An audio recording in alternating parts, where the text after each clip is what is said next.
Hello, hello. I hope this is starting and the audio is working. Gotta love technology. Um, anyway, here we go.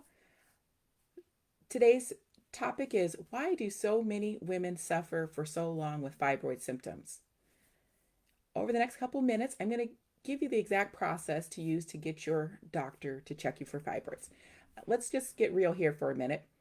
When you go and see your provider, you only have a few minutes, maybe 15 to 30 if you're lucky, and you probably have a range of things that you want to talk about, and your doctor has a range of things that, or your provider, that they need to get done during this visit, right? So sometimes those things don't necessarily align, and you don't get what you came for, or you forget things, right? One of the reasons that women suffer for so long is sometimes all the pieces just aren't put together. I know that I was suffering for fibroids for years before I actually got diagnosed, and that was actually kind of happenstance, which I won't get into right now. But I was getting treated for something else in the hospital, and they happened to find that I had fibroids, even though I had had the symptoms for years. My doctor actually apologized to me after I got the diagnosis because I had a lot of the textbook symptoms, anemia, my periods that had been very regular had become irregular, had become very long, heavy, clotty, those type of things. So anyway, over the next couple minutes, I'm going to teach you the exact process to get your provider to check you for fibroids. And because medical terminology can be really confusing and just too much, I put together a free cheat sheet for you that you can take with you right to your next doctor's appointment.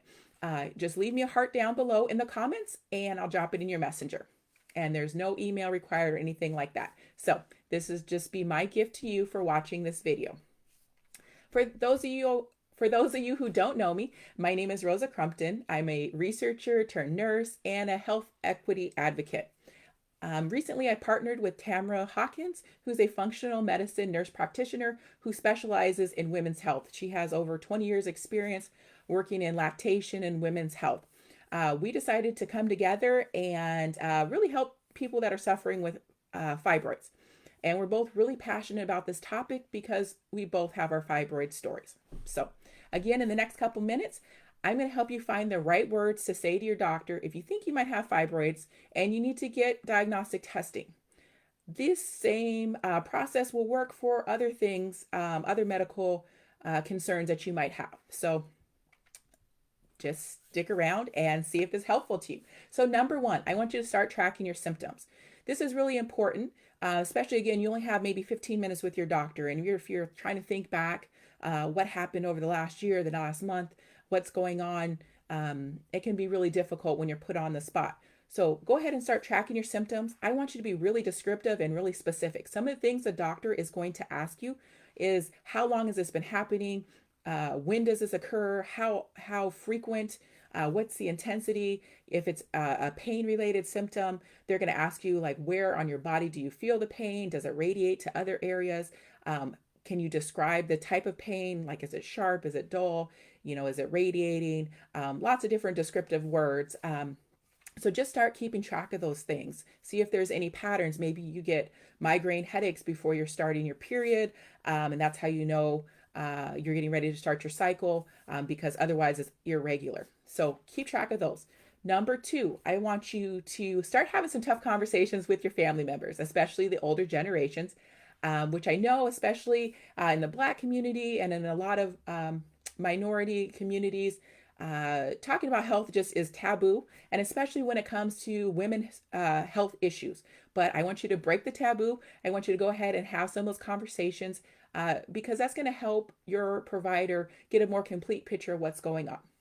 Number three, when you actually go to your doctor's appointment, I want you to be specific about what you want to happen. So if you have kind of pieced together, you've had these symptoms, maybe you find out that a couple of your aunts, your grandmother, great aunt, something like that, has had fibroids, and you think you might have them too. Your goal in this appointment is to get a workup. You want to get further testing. So you can have a conversation, doesn't have to be confrontational or anything like that. You want to have a provider that you're in partnership with anyway.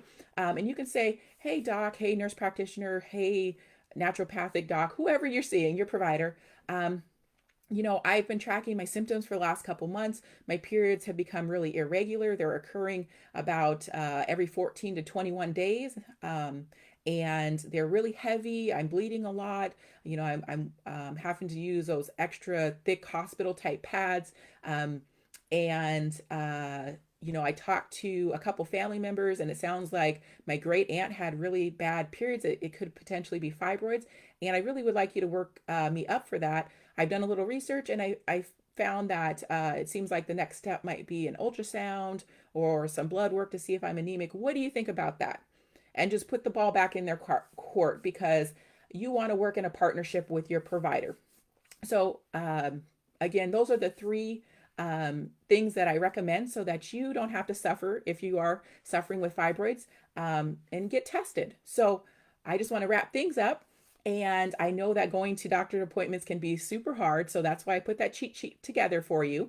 I want you to use it and take it with you to your doctor's appointments, even if it's not for fibroids. This is a nice little framework that you can use to get your goals of care easily communicated to your provider. So go ahead, drop me a heart down in the comments. If you have any questions, you can leave that too. And yeah, I will send it over to you via Messenger. Thanks. Bye.